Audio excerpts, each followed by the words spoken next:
important occasion because it's the 34th anniversary of this series of programs, the Third World Perspective seminar series. And I counted up, and over the 34 years, we had a rough average of about 2 a semester. So that started in 1981 when we had the first seminar over in Rome 301.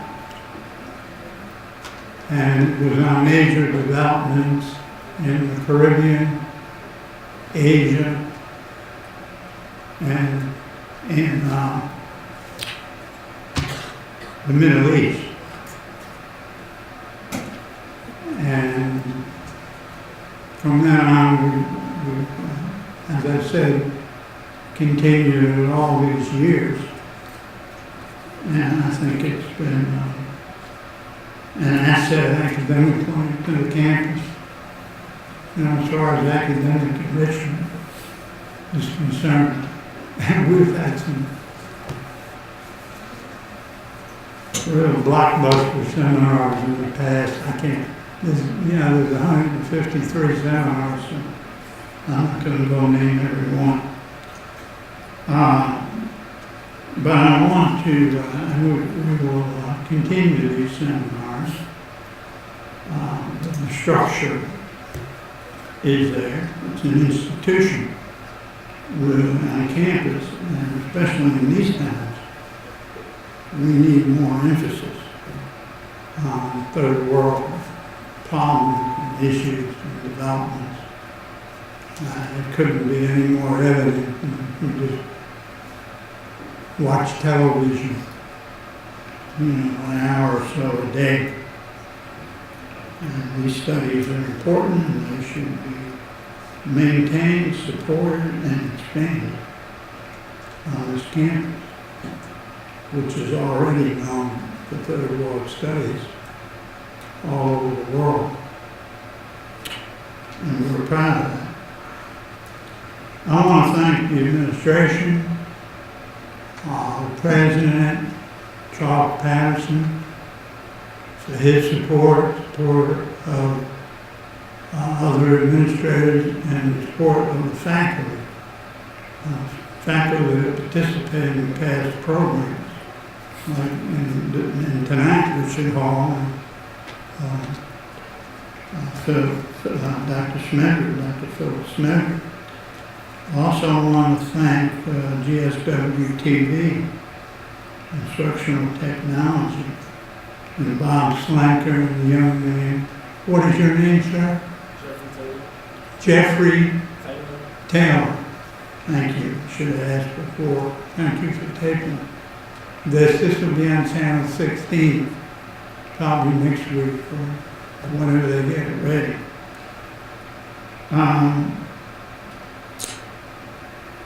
This seminar series led to the development of the Association of Third World Studies, which is an international professional organization which emphasizes and encourages teaching, publication, and research.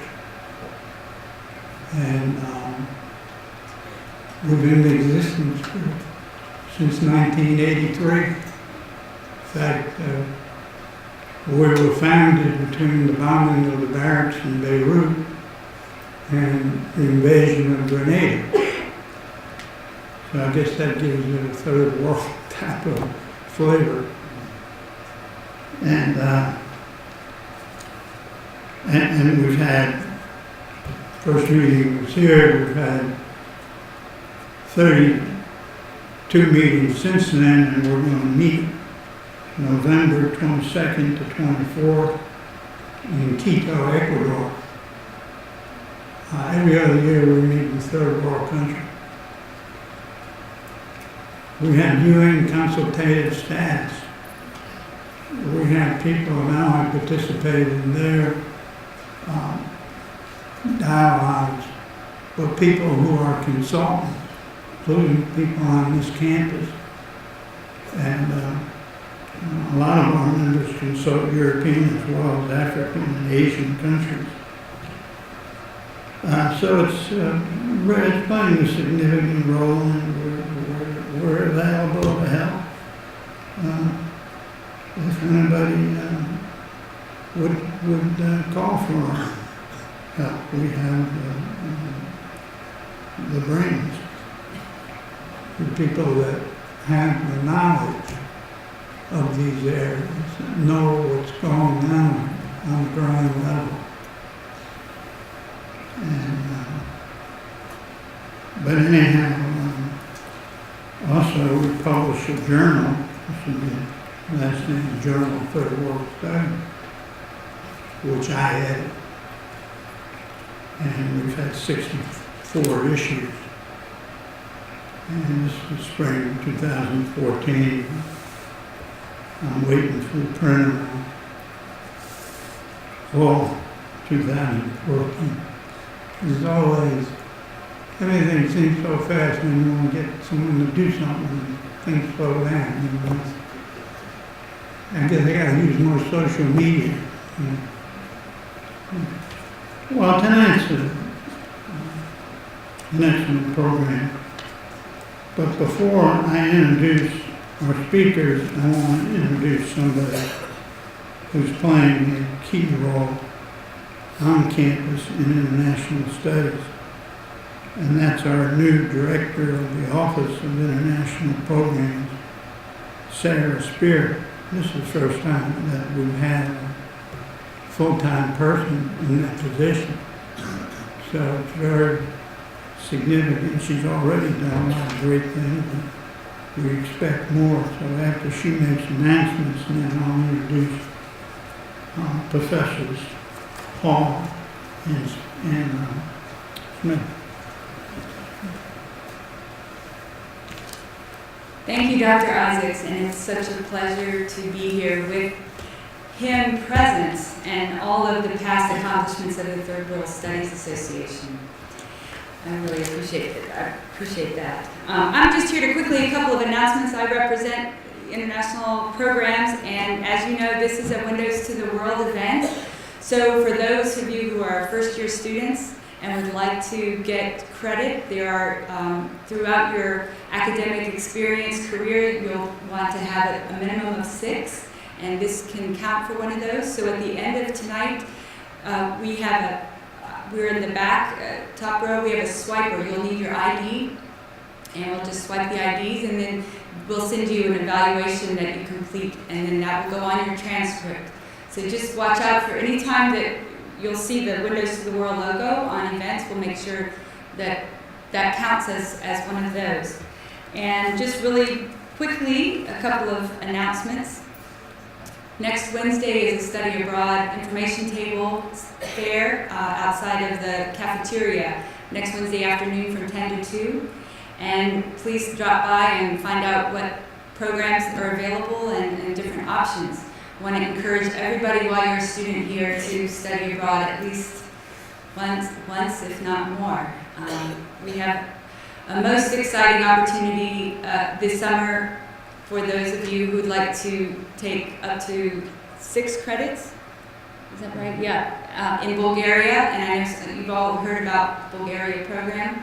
It's going to be great, and there's only 1 month left to register. So please find out about that and know that it's one of the most economically feasible programs, and we have 4 great faculty going and some interesting coursework. So please consider doing that and come talk to us if you're interested. Okay, I think that is it for now. So I'm going to let you all continue. Thank you.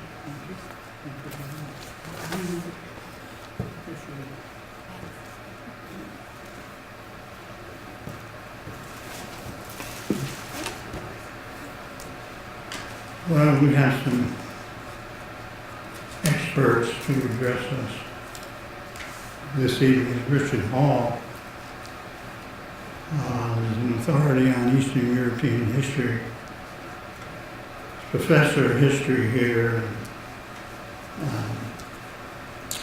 He, as I said, specialist in Eastern European history. He got a BA degree from Vanderbilt and his MA and PhD degree from Ohio State University. I want to mention that. We kid each other about the sports contest. He has the main research interest is Eastern European diplomatic and military history. He's written 4 books, which is amazing considering he has a full load. Also published in journals, articles, and book reviews. And he was the 2009-2010 he won the Featured Scholar Award, 2009-2010. And he's going to talk about the background and causes of the crisis in the Ukraine. So please join me in welcoming Dr. Hall.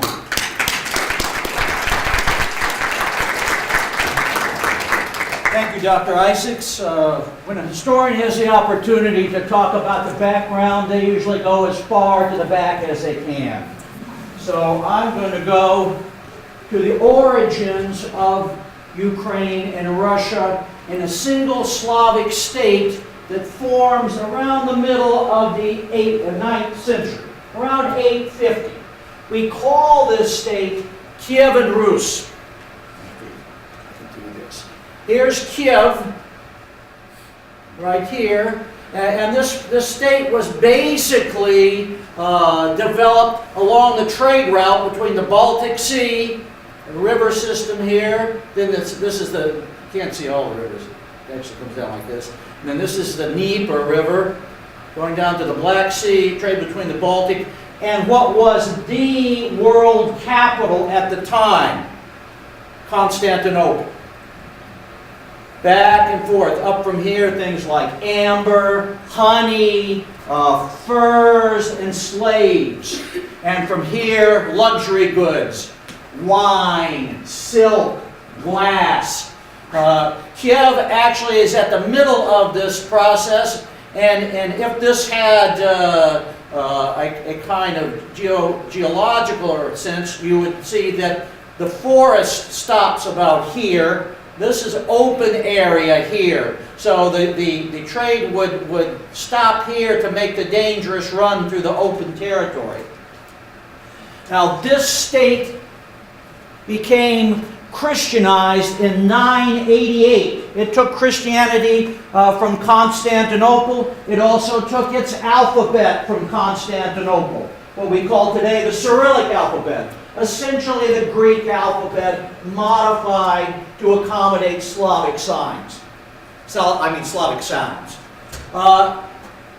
So this state we consider Kiev was sort of part of the overall Commonwealth centered on Constantinople. Significantly, the word for Constantinople in Slavic is Zarograd, the imperial city. Now, this state always had problems with the migrations of peoples, nomads, down through this open area. And in 1240, the state suffered a tremendous catastrophe when the people we call the Mongols, the Russians call the Tatars, came through here and destroyed Kiev. This destruction of Kiev accelerated a process already ongoing of the fragmentation of this state. We see it move off in 3 directions. One direction is here to the northeast, and this will be the genesis of what we call Russia. Slavic-speaking people from here move in this direction and will eventually found a number of cities. Here's Moscow, that we first hear of in records in 1147. Another group will move here to the northwest, and they will come under the influence of a large militarized state here at the southeastern corner of the Baltic Sea called Lithuania. The third group of Slavic-speaking Orthodox Christians will come up here against the Carpathian Mountains, and they'll come under the influence of Poland. Now, Poland and Lithuania will merge in the year 1385, the Treaty of Kreml. And this creates a large, strong buffer against the Mongol Tatar powers in this direction. Here's the Polish-Lithuanian state, and you probably can't see it that well, but modern borders are imposed on this state, which essentially extended from the Baltic Sea almost all the way to the Black Sea. Now, by the time this state is at its greatest extent here in the 16th century, this little peninsula, this diamond-shaped peninsula in the Black Sea, has come under the control of the Ottoman Turks. Back in 1441, actually. So, what we have here is the people who will become the Ukrainians in Poland, Lithuania, and the people who are becoming the Russians. They're up here to the northeast, initially under the control of the Tatars. And they'll gradually, by the beginning of the 15th century, they'll finally escape the Tatars, the Tartar yoke, we might call it.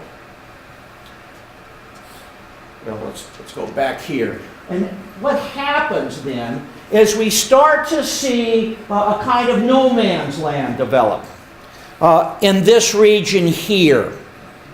There's Ottoman Turkish power coming up from this direction. There is the power of the unifying element in this Russian region, Moscow, coming from here. And here, at this huge distance, is Poland, Lithuania.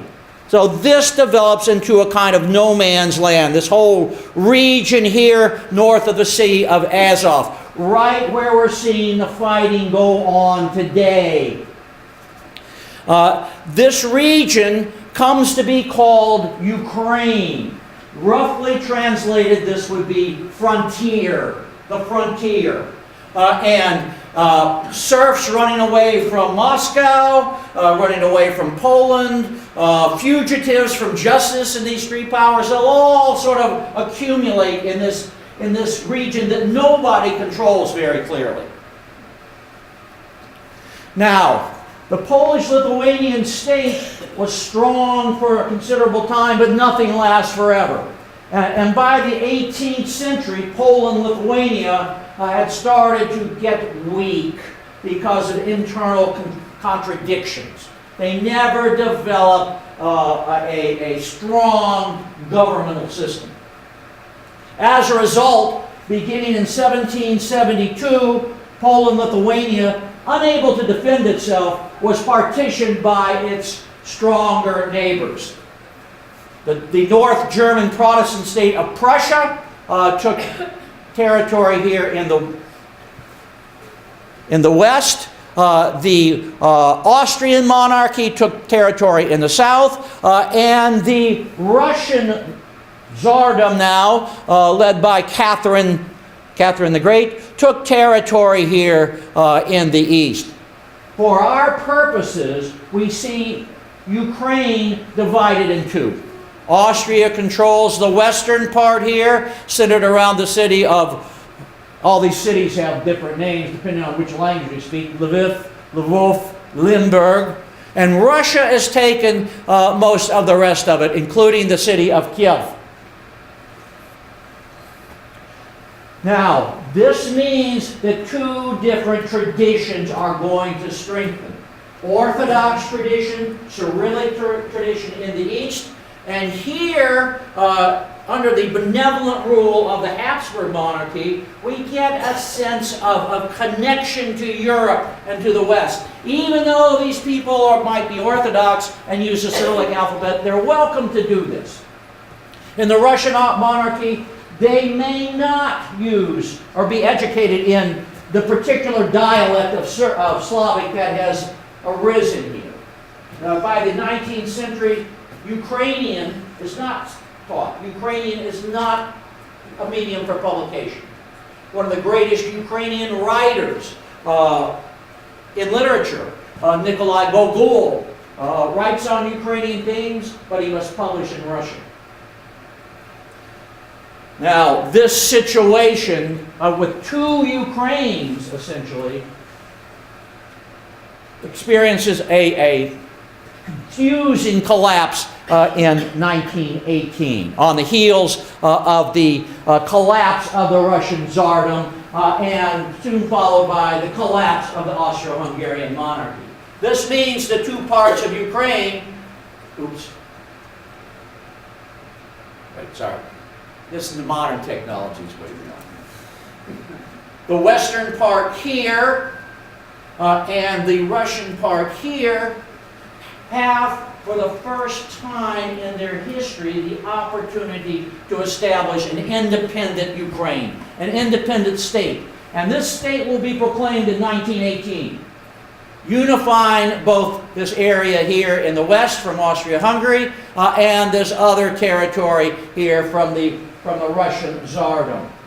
The state comes under immediate attack. This is an extremely confusing period in Ukrainian history. There is a national government, there's a communist government, there's the German army, there's the Polish army, there's one army that claims no allegiance, an anarchist army. Here the capital, Kiev, which is right there, changes hands 16 times from 1918 to 1921. When this is all over, the communists have won. And they establish, here you can see the green, the yellow, and the red. They establish a so-called Soviet Socialist Republic in 1922. The old Russian Tsardom is now a federation. This part of Ukraine will undergo a horrific experience beginning in 1928 when the dictator Joseph Stalin mandates collectivization of agriculture, takes land away from the peasants, and forces them to go live in various collective farms. About anywhere from 3 to 5 million Ukrainians will starve to death. They call this the Holodomor, the catastrophe. Meanwhile, here in the western part of Ukraine is divided up among Poland, Czechoslovakia, and Romania. There the Ukrainians fare a little bit better, but they still have this urge for their own state. They're the largest group of Europeans after 1918 that do not have their own state. And what will form here, initially in Poland, but it'll have branches elsewhere, is what's called the OUN, the Organization of Ukrainian Nationalists. They have no friends. No friends in Poland, no friends in Czechoslovakia or Romania, and certainly no friends in Stalin's Soviet Union. Until Hitler comes to power in Germany. Hitler is planning to attack Soviet Russia. Hitler is planning to attack Poland. He finds an ally in the OUN. And they begin to undertake special missions. They serve as a kind of special forces for the Germans. Especially after 1941, when Poland's overrun. They'll begin to operate here throughout the western part of Ukraine. And when the Germans break into Ukraine in the summer of 1941, they'll take Kiev here in September 1941. They're initially greeted as liberators. They were tricked. Hitler has no more respect for their identity than Stalin did. And they find themselves caught between the Nazis and the Soviets.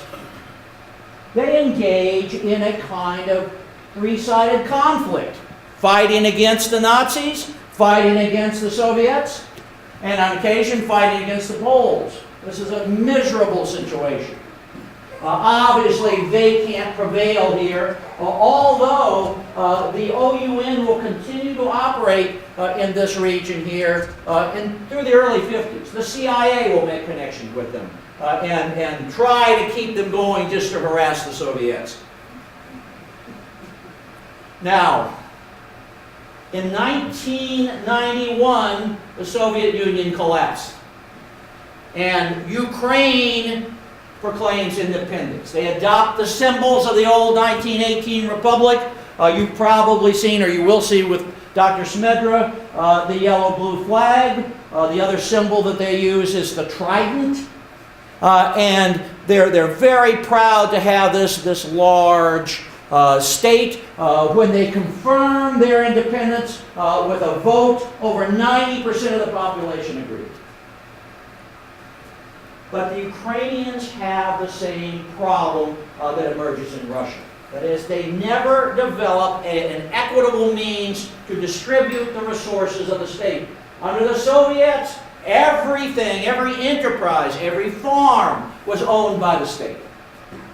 How do we transfer that to the people? This was not done successfully.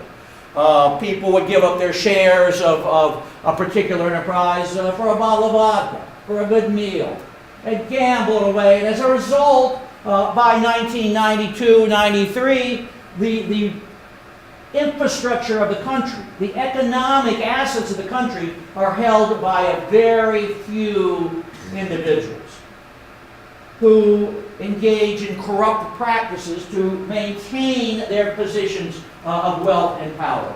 This happens in Ukraine.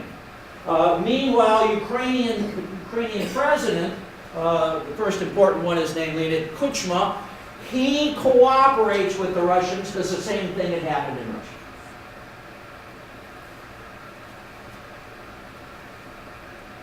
Here's a map showing the distribution of the percentages of Russian speakers, and you can see here, this is right where the fighting is going on now. The town that fell, the Bolseva, is located, that fell today is located right about there. And here's Crimea.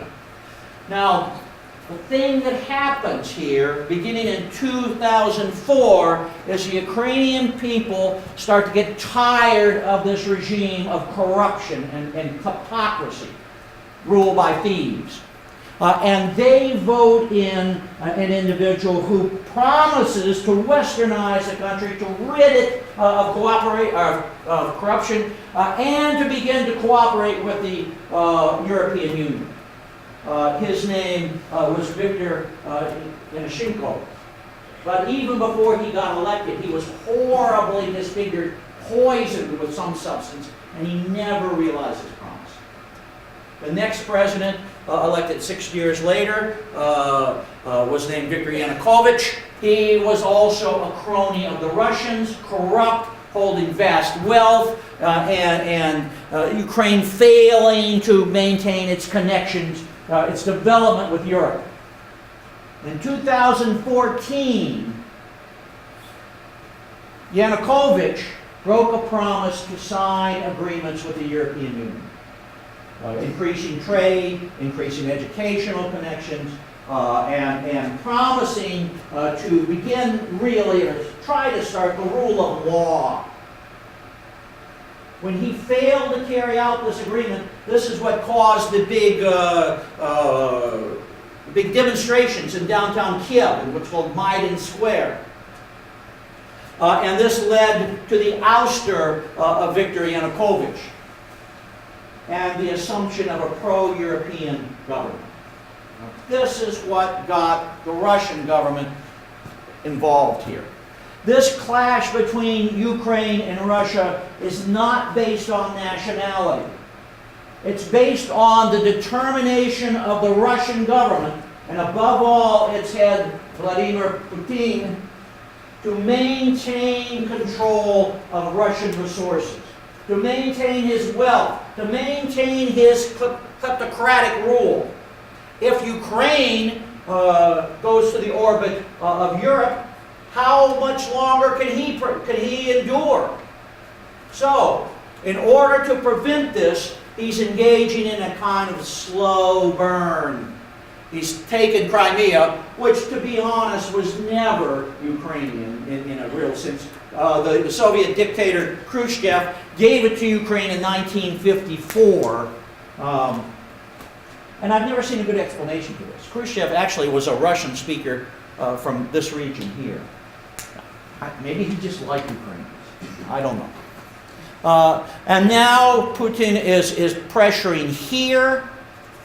And this will probably, he'll probably succeed in the short term. But in the long term, he's failed.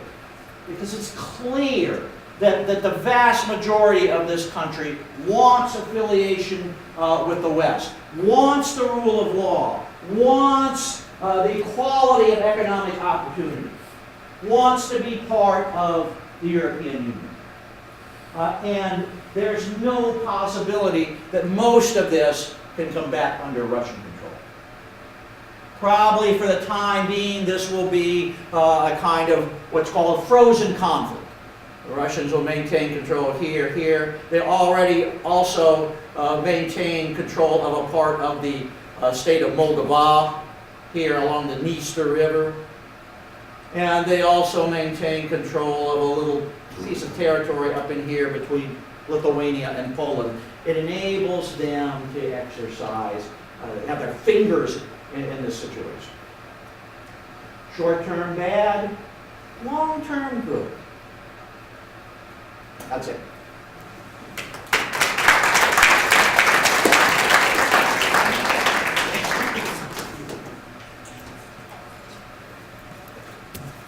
Okay, our next speaker. Next speaker is Dr. Philip Smedra, who's professor of economics here and an authority on development of economics in small island developing states. He's got a BA in economics from Pennsylvania State University, MA and PhD from the University of Georgia in agricultural economics. He was a Peace Corps volunteer in Morocco and worked for the U.S. Department of Agriculture. He's also taught in universities in Fiji and several universities in China, and he developed an innovative program to provide diabetes education for people in Fiji using community theater. He's also a winner of the Featured Scholar Award. I forget what year it was, Phil. What year was it? Do you remember? And that doesn't make me feel like that. Well, I want to say something that I was really remiss, because we like community people to come out here. And you can't get any more community than my next door neighbor, my cross the street neighbor, who have come to mean a great deal to me recently. And I'm talking about Mary and Charlie Davis, right here. Dr. Davis is retired orthopedic surgeon. And Mary worked with DFACS for years. I'm so glad you could make it. It was a very pleasant surprise. Okay.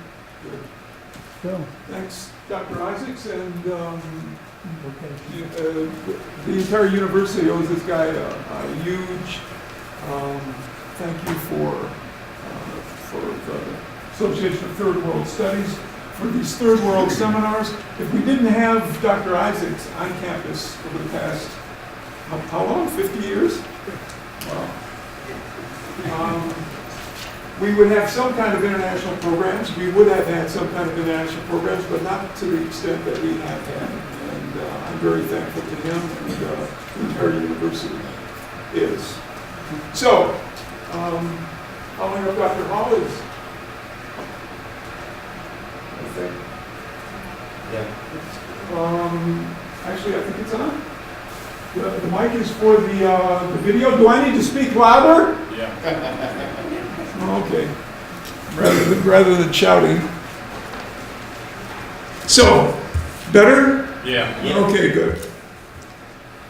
So here's the problem with what's going on in Ukraine. The problem is we're seeing a rise in Russian nationalism that's being led by this ultra-nationalist, Vladimir Putin, who's an ex-KGB agent, and he's got a modern military to do essentially whatever he wants to do to support that Russian nationalism. What he wants to do is to end the expansion of Western military and political institutions that are encroaching on Russian borders. And more importantly, from my own particular point of view, what he wants to do is try to stop Western ideas. I think he feels that obviously Ukraine, but also the European part of Russia, there's a good part of Russia that lays in Europe, that's west of the Ural Mountains, that has more and more an affinity for Europe. And that's a danger in Putin's mind and the other people in the Kremlin, and that's another reason why this situation in Ukraine has come to the point that it has. Ukrainians are Europeans. They have an affinity for Europe, as Dr. Hall explained. These folks are in the Maidan in central Kiev with the European Union banner there, demonstrating before the regime of the president of Ukraine was overthrown. So they have an affinity for Europe, and the reason they have an affinity for Europe is because, in fact, they're European. So here is Ukraine. It is the largest country in Europe, in contiguous Europe. The Ural Mountains, I think, are about here. So Russia, European Russia, is bigger than Ukraine, but of course you know that Russia lays all the way out to the Pacific Ocean. And so the contiguous area of Ukraine is the largest country in Europe. And so it makes sense that Ukrainians feel an affinity for Europe. It's also the second poorest country in Europe, next to Moldova. The per capita gross domestic product in Ukraine is about $3,900 US. And it borders 4 European Union countries. It borders, where are we here? It borders Poland. It borders Poland, Slovakia, Hungary, and Romania. All members of the European Union, all have at least 3 times the gross domestic product per capita than Ukraine does. And so this is kind of what these people are looking to, and they don't have to look too far. All they have to do is look at these countries just across their border and their standard of living. And they see that after their accession to the European Union, these countries acceded to the EU in 2004, that their per capita gross domestic product increased tremendously, and Ukraine remains poor. So it's no wonder that these individuals want to join the European Union. This is the map that you've already seen. Dr. Hall talked about this. Again, the fighting is occurring here in in not predominantly Russian-speaking part of Ukraine. If you look at the scale up here, it indicates that, maybe a little bit more than 50% of the population are Russian speakers. But there are a good many Ukrainian speakers, even in eastern Ukraine. So what these people are fighting for, what these separatists are fighting for, is what they call a Novo Russia, a new Russia. And once they win their independence, and that's kind of up in the air right now, today's news about the fall of Debaltseve is bad news for the Ukrainian government. So they may in fact win this war of independence. But it's not really a war of independence because these individuals want to be part of the Russian Federation, be part of Russia. And so what they're doing is fighting to separate from Ukraine to become Russians. So here's the maiden after the demonstrations that toppled Mr.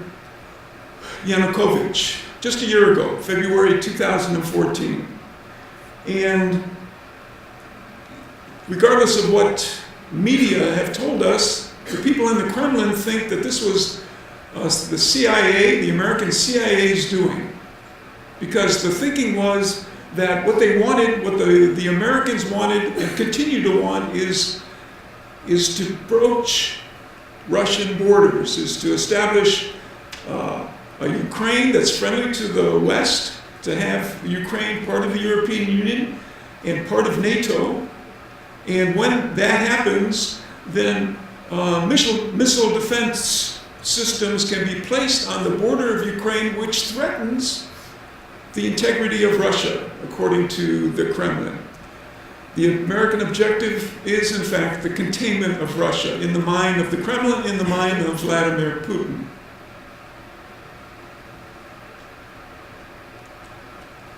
So, as I mentioned, most Ukrainians look to Europe for their future.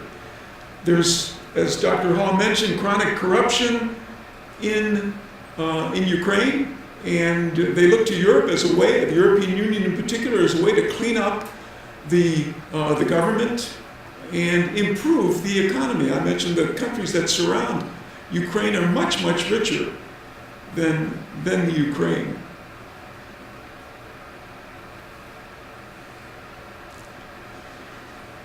So when the people in the Maidan overthrew the Yanukovych government and threw him out of the country, or he escaped the country, Mr. Putin went directly to the Crimea and took that back for Russia.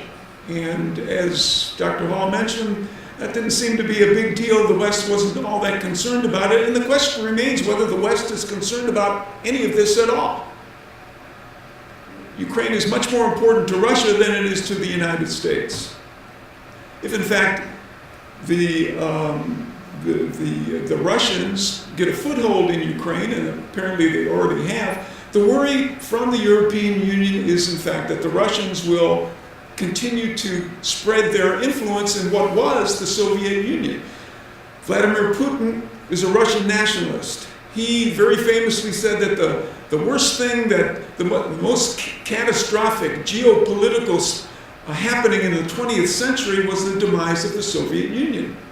And so what he's attempting to do is not reconstruct the Soviet Union, which he understands is impossible, but what he is doing is trying to reach Russian tentacles in countries that were, in fact, a part of the Soviet Union.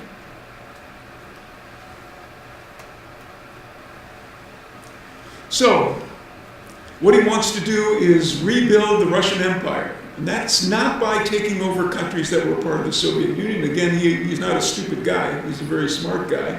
He understands that that's not possible. But if, in fact, Russian speakers are being threatened in what were countries of the Soviet Union, this incursion into Ukraine with hardly any reaction by the West, just kind of a slap on the hand up to this point, allows him and the Kremlin to reach its tentacles into any of these other countries that were part of the Soviet Union. This poses a grave threat to the world in general. I've told my class that, we're worried about ISIS and Boko Haram in Nigeria and terrorists, activities all over the world. This situation in Ukraine poses the greatest threat to overall world peace since the Cuban Missile Crisis, 1962. So we in the West should be very, very worried about what's going on here. We're not up to this point. We're concerned about the Middle East. We need to spend a bit more time and a bit more policy wonk hours dealing with how to constrain Mr. Putin and constrain Russia. So in the past year, there's been an economic impact, a negative economic impact on the Russian economy, not to mention the Ukrainian economy. The Ukrainian economy is contracted by 10%. You'd expect that because a portion of that country is experiencing an insurgency. But the Russian economy is also decreased. It contracted by a half a percentage point in 2014. The predictions are between 4.5% and 5% contraction of the economy, the Russian economy, this year. And that has to do with economic sanctions, some economic sanctions that have been more effective than others on the Russian economy because of what's going on in Ukraine, but also the price of oil has gone down. And as you know, because you're all college students and you listen to the media, you know that Russia is one of the principal providers of petroleum to the global oil market. The Russian budget is geared toward $100 barrel of oil. That's how they balance their budget. Oil has to be sold at $100 a barrel. Currently, it's, as of this morning, about $63 a barrel, up considerably from what it was just a couple of weeks ago. But at $63 a barrel, the Russian economy is not going to be able to, the government in Russia is not going to be able to balance its budget. So, having said that, Russia still is in a pretty enviable position, economic position. Russia provides about 25% of all the oil and gas that Europe uses, and most of that is transshipped through Ukraine, through these existing pipelines. Russia currently, by one measure called purchasing power parity, is the sixth biggest economy in the world.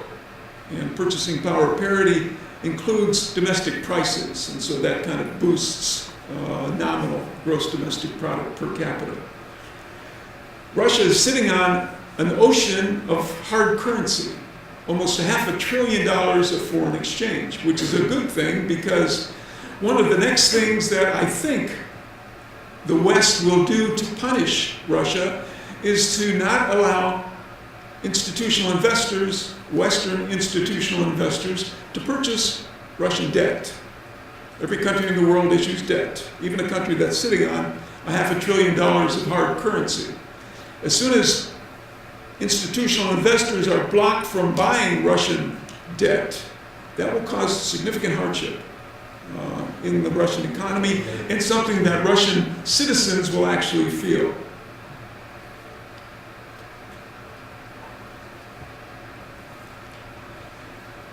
So, up to this point, there hasn't been a big impact on the Russian people. They're very, very pro-Putin.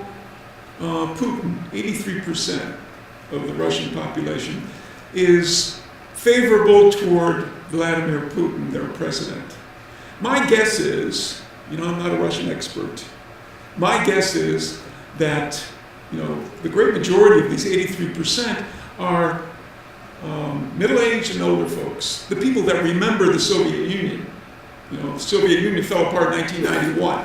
So if you're young, born after 1991, the Soviet Union doesn't really mean a great deal to you. And I think probably educated young people, probably are embarrassed by what their government is doing. But that's my own speculation. So Russians, they don't have any, the Russian citizens don't have any skin in the game, as it were. This is something that they watch on television in the evening, and it's tantalizing, it's bloody, and it's tense, and it's real.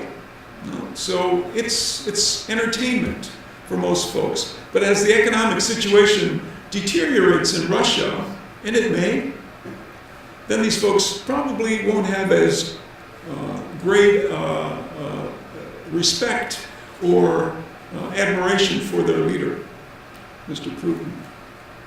Here he is. When all this started, Putin thought, when he sent his troops into Eastern Ukraine, he thought that the West would act indecisively, and in fact it has.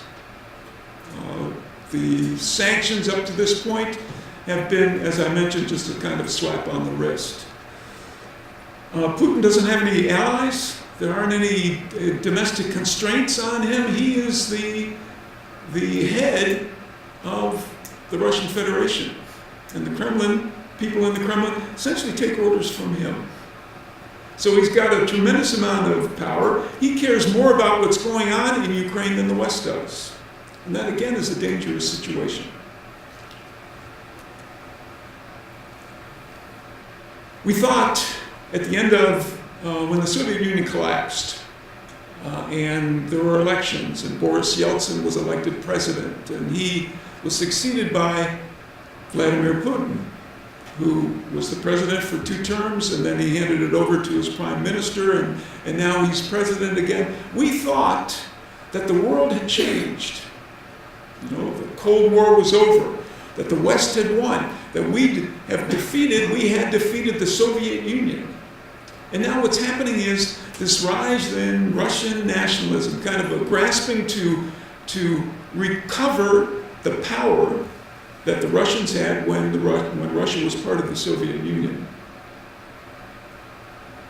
So Western governments need to be aware and beware of this impending power grab, not necessarily taking over countries, but infiltrating countries, attempting to exert Russian influence in those countries that were part of the Soviet Union.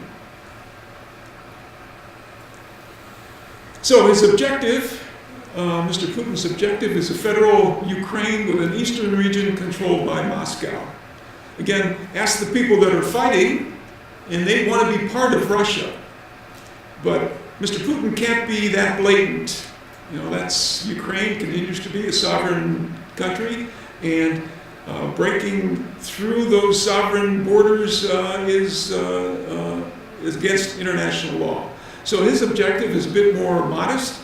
He wants to have a federal Ukraine with these 2 parts of what's called the Donbass region in eastern Ukraine, Luhansk and Donetsk, to be independent parts of Ukraine that have significant Russian influence.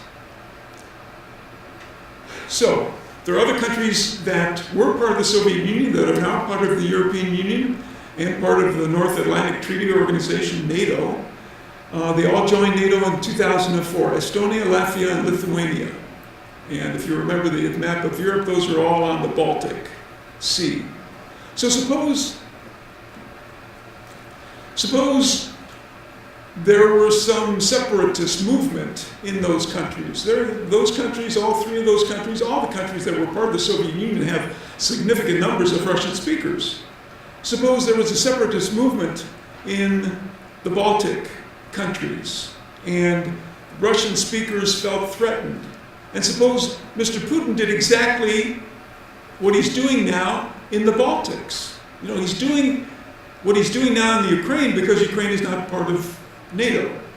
So he's essentially unscathed. But if in fact he went into Estonia, Latvia, Lithuania, then the Western nations, including the United States, are treaty bound to do something about that militarily. And if in fact the same response came from, we don't want to get into a war with Russia. I mean, that's absolutely crazy.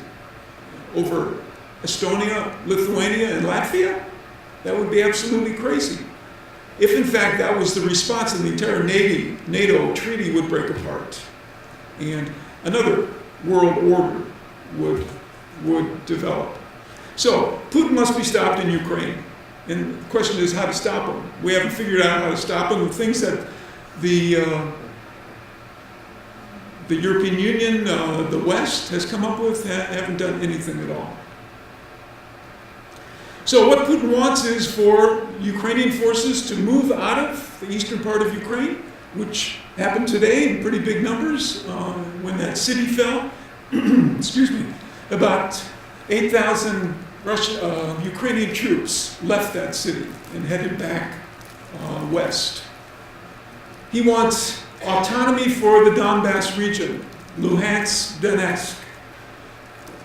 The Ukrainian military is, up until about 6 months ago, they were just kind of, one of their ministers explained that when this fighting started, there were 6,000 troops that they could call on that were ready and battle ready to combat the separatists in eastern Ukraine. 6,000.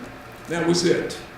The army's much bigger, but the troops simply weren't ready and didn't have the kit, didn't have the military capability of waging war against what was a ragtag outfit of rebels, but now is populated by regular Russian military along with military kit, military equipment. Putin said his army could be in Kiev in 2 weeks, kind of throwing his weight around a bit. It wouldn't take 2 weeks for the Russian army to take over Kiev. It could be done very, very quickly. Civil society in Ukraine has attempted to help the army. It's collected millions of dollars both internally and externally from Ukrainian expatriates and other people to put things together for the soldiers, like sleeping bags and MREs, meals ready to eat, because the military simply wasn't ready for that. Wasn't ready for any kind of a combat role in what's going on in eastern Ukraine. The Obama administration has been talking about military aid to Ukraine. If in fact that happens, then we have a proxy war that's established. The Ukrainian government is fighting essentially a war for the West against Russia and their proxies, which brings up all kinds of international problems. We don't really want to get into a proxy war.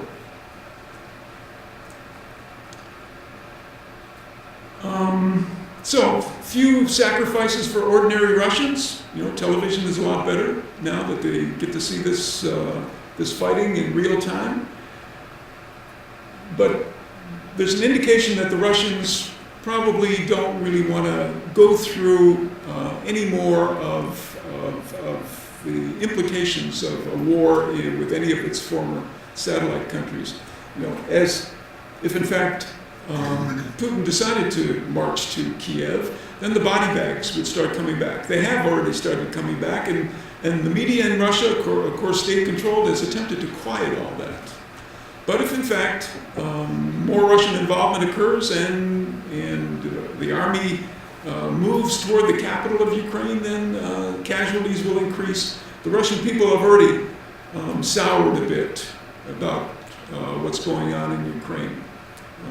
Popular support has dropped from 74% in March last year to about 41%. I expect it's a little bit less now.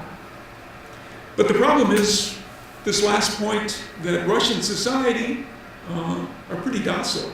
There haven't been anti-war demonstrations in the streets of Moscow or any other city in Russia.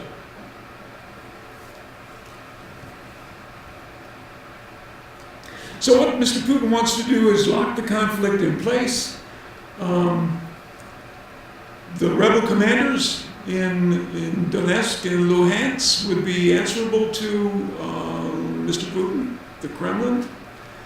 He wants to freeze the situation and make it similar to the situation in Georgia, which was part of the Soviet Union, Abkhazia and South Ossetia, provinces of Georgia, and Transnistria, which Dr. Hall mentioned was the eastern part of the country of Moldova, which has a big Russian-speaking population.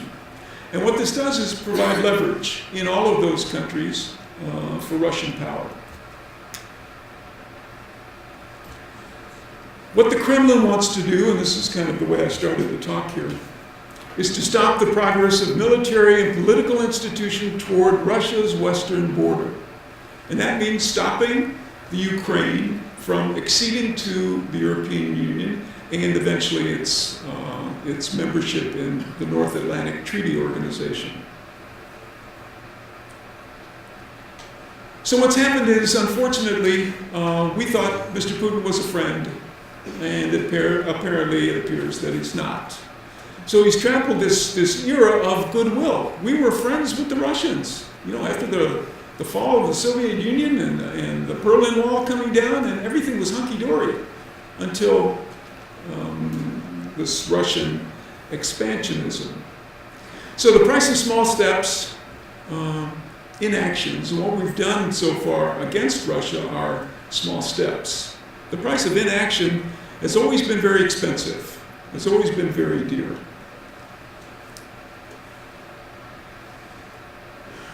If you study foreign policy, and there are a lot of people who do, one of the first rules of foreign policy is respect what is happening on the ground.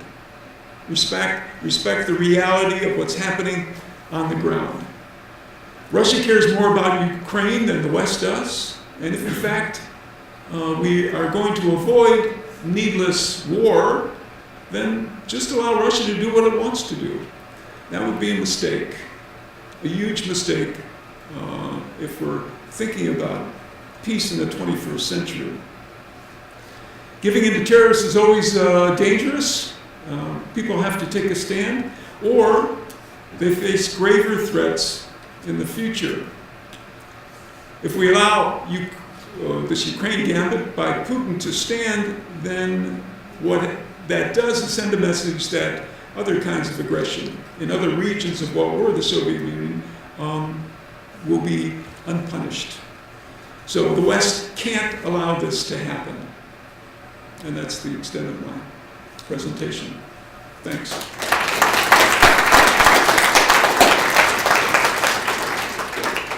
So we'll be happy to answer questions if you have questions of either myself or Dr. Hall.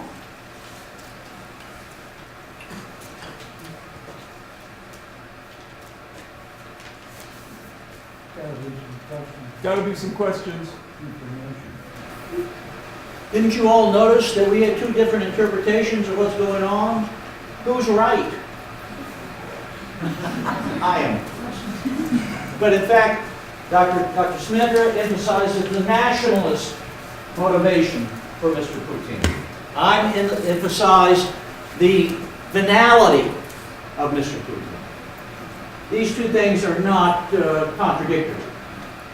There's never one reason for anything. So, nationalism serves the protection of his corruption, and corruption serves as a basis to promote his nationalism. Yes. I'm going to play devil's advocate for a minute, Dr. Smithra. You said that this is dangerous for us to not respond and take it seriously. But Ukraine is not part of the European Union. Other states border the European Union. Why would we go in with military force or with support to a country that is not part of our allies? And is there not a group of Russians in Ukraine who have felt impressed under the Ukrainian regime? That isn't just not necessarily what I think, but I think in that perspective, I'd like to hear this. Well, as far as Russians feeling oppressed in the Ukraine, Dr. Hall would probably be a better person to answer that. As far as military intervention, I don't think anybody in the American government is thinking about military intervention. What they're thinking about is, supplying military goods so that the Ukrainian army can fight for itself.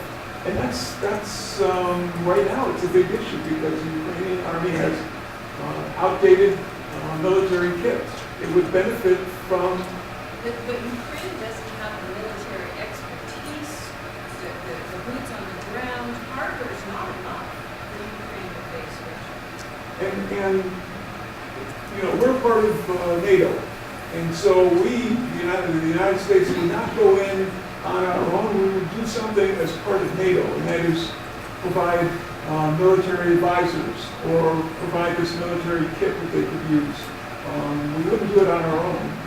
And I'm sure President Obama learned lessons from President Bush before him about doing stuff on your own, and we don't do that anymore. We go in as a team, and it makes, as you said, it makes much more sense for people in those countries that are directly affected by any kind of Russian expansion to do something about it, not just the United States.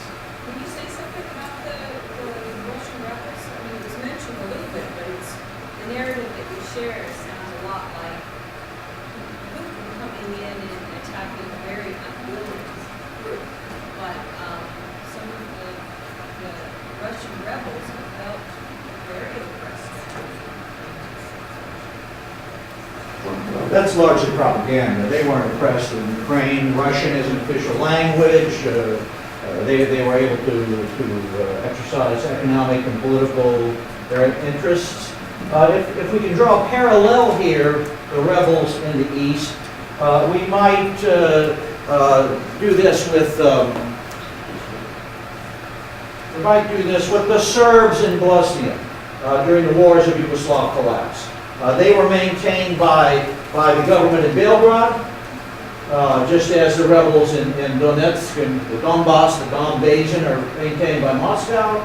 They engaged in the same kind of, like we were talking about today, the same kind of military tactic, that is, shell the hell out of them, and only at the end embark on a infantry assault. This enables, this so-called economy enables Putin to maintain this fictional distance from them, just as Milosevic maintained a fictional distance from the Serbian forces in Bosnia.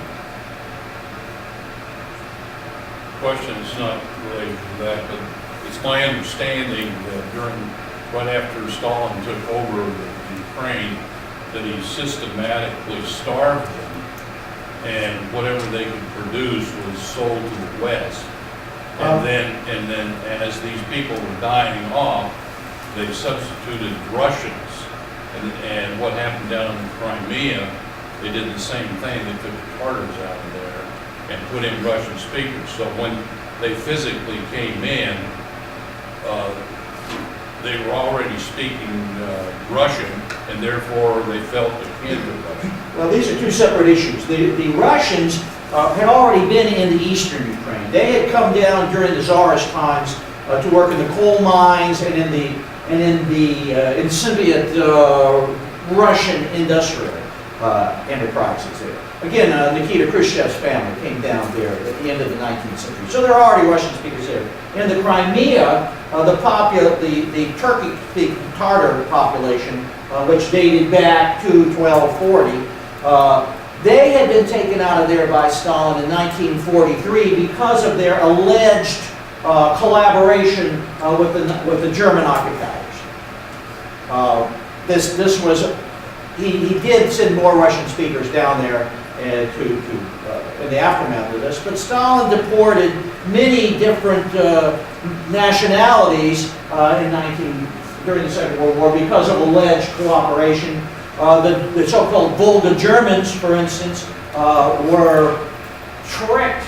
Stalin dropped NKVD paratroopers dressed in Wehrmacht uniforms on these guys, and when they were responded in German, they were all deported. Among the others, the Chechens, the English, the Kalmuks, and Khrushchev himself famously said that Stalin would have deported the Ukrainians, except there were just too many of them.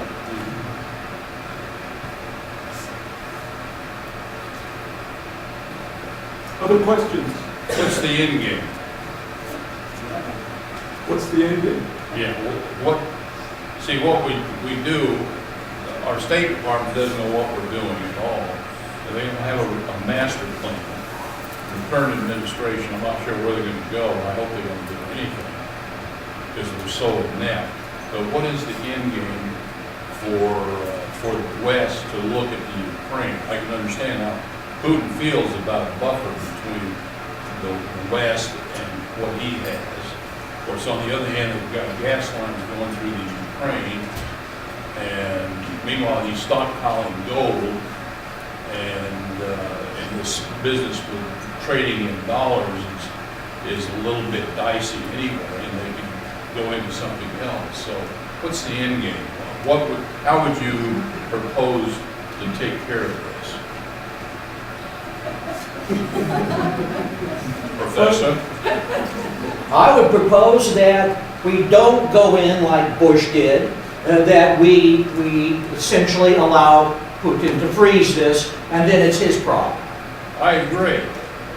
And it's somewhat, when you mentioned something about the Ukrainians, where they diced it up and they became a minority no matter where they were. Well, no, they're not a minority. They're a majority. It reminded me of what we did during, right after World War I with the Kurds. We're part of the Turkish. Yes, they're parallel. Where it was just divided all up. Right, So the they Ukrainians were divided up after World War I. Right. Please.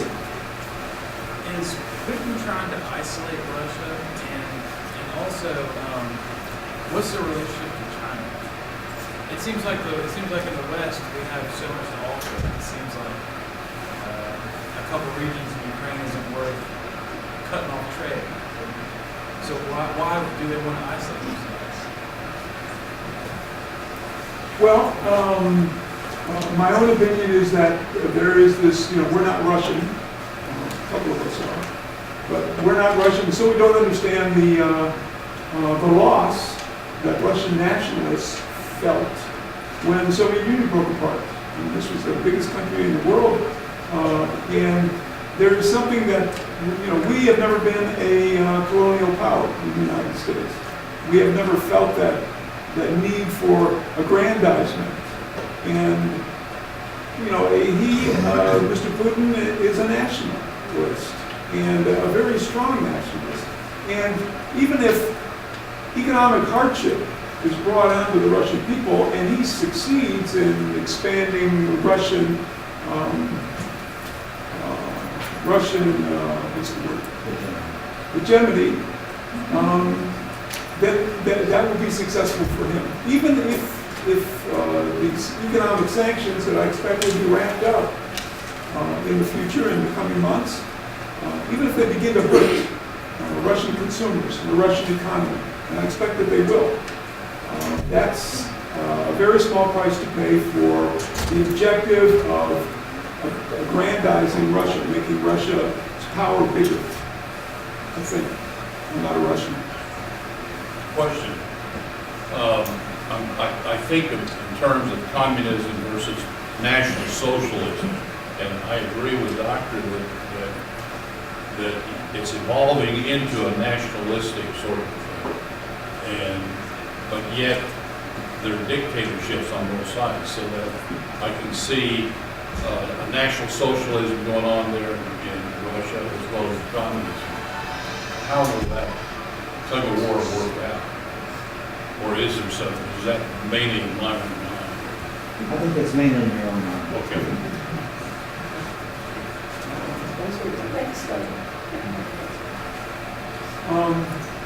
When we talk about National Socialism, That's Nazi. Yeah, those are the Nazis. Fascism. Fascists. Well, that was Italian. Fascism's over. All Nazis are fascists. Not all fascists are Nazis. Now, I don't think that nationalist fervor in Russia, or in any other, nationalist fervor in France, I don't think it will evolve into anything that resembles Nazism. I don't think that's...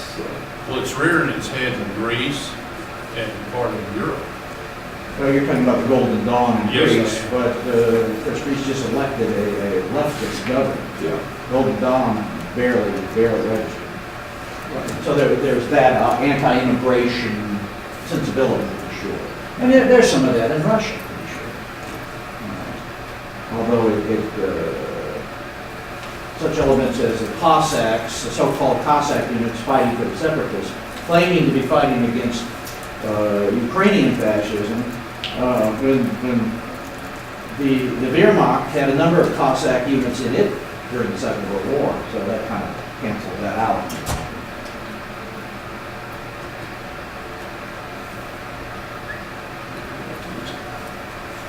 Where do the Europeans stand with regard to this conflict?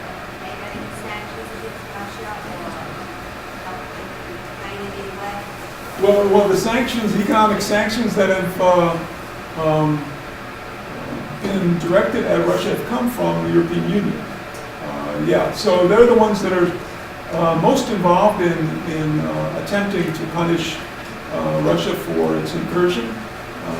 And, you know, obviously the West is, further west, the United States is thinking about what to do. And I think probably the thing that it will do is provide military equipment to the Ukrainian government. Putin has been addressing himself to certain Europeans. He gets support from Serbia. He has gotten some little support even from this left-wing government in Greece. And amazingly, this week he visited Budapest and had interaction with the right-wing government of Orbán. And Hungary has never been pro-Russian since the 19th century. And I'm really surprised that the Hungarians would entertain any Russian figure at this level.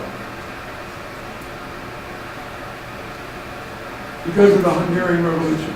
Well, 1848 as well as 1956. Still see those tanks rolling in. I have two more questions. Two more. Europe is probably going to take a larger role because they have more at stake. But they also are going to suffer really the consequences if Putin pushes back. And I'm not sure they have the muscle and the wherewithal to do without the oil. You're absolutely right. So one of the they things- really aren't going to be a stronghold. I want to hear your thoughts on that. Yeah, well, one of the things that is a policy recommendation that I've read about is that Europe find another source of gas and oil. Okay, quickly. Right. America. Well, but you know, we have laws against exporting. You get rid of it. Yeah, you can't do that. So my other question is, I don't really think they have the wherewithal. I mean, that puts us in a really tough position. And so that leads me to my next question, or I'd like your thoughts on this anyway. It looks to me like because Putin was so aggressive and so bold, so fast, while we were all sleeping, that in the end, there will be a compromise. People will get pushed out. In other words, the way this will end, because Europe doesn't have enough, they can't forestall any more trouble with Russia because they need the oil. And because Russia's there and already done what it's done, we will see territory in Ukraine. Do you see that the map will be cutting in? That there will be another little border piece there? And it'll be some sort of compromise. We'll back off to here, but we're going to take this. Is that what's... Yeah, that's what's going to happen. I think you're right. That's absolutely what's going to happen, and oil and gas will continue to flow from Russia to Europe. And then we'll see another piece of it in another 20 years, so that we can build. Well, you know, the danger is that there'll be another piece of some other place Right. sometime, not 20 years in the future. And well, we hope that other place is not as sensitive as Ukraine is. You know, with all its oil and gas. Other questions? Yes. I was taking this in a totally different direction, but we feel like Putin's recent push against homosexuality and transsexuality and stuff, et cetera, is more of a push against Western thought, behavior than it is anything that he's actually against. You know, right-wing conservatives are pretty countries, I think, all over the world, there are things that they don't like. And one of those things is homosexuality. So it's not surprising that Putin and the Russian state would be against homosexuality. And the Russian church, a big ally of Putin. Yeah. But the real Western idea that Putin doesn't like is the rule of law, is civil society, is anti-corruption. That's the big motivation.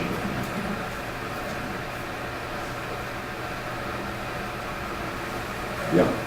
So, if they're trying to restore some form of all these, expansion, Russian nationalist as an ideology, you can't really export that. It's not socialism where it can be, across the world. It seems like it would be limited to Russian people, and that's it. So, What we have in Russia right now is a strong state. The state is the most important institution in Russia, whereas in the West, the individual is the most important thing in Western countries.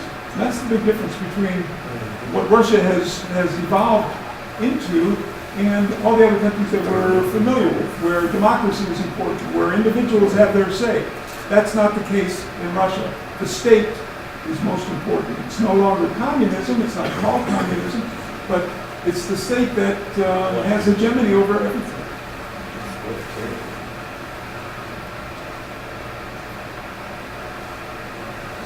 Yes. So this is a big threat to us as well. So what's your reason for us not being more aware of the issue? Like why do we let this happen? Why do we let this happen? Why aren't we more aware? Well, because as Dr. Smedler pointed out, I think earlier, we're distracted by other issues. Boko Haram, ISIS, we're distracted by the immigration issue in our country. And so how do we, from amidst all this clutter, how do we focus on this issue? It becomes one more problem. So do you think it should be higher on a different scale? Put higher? I don't see how that's possible with everything else. I think that governments, whatever their ideology, our government is trying to do the best it can to handle all these things. I can't imagine any other American government doing any better in this area. I think when President Obama wakes up in the morning, I think that's the last thing that he wants to hear about, is what's going on in Ukraine. He's got other things that are much, much more pressing. And Americans do too. We're worried about the wars that we're involved in right now, rather than some war that's looking at us, across the world.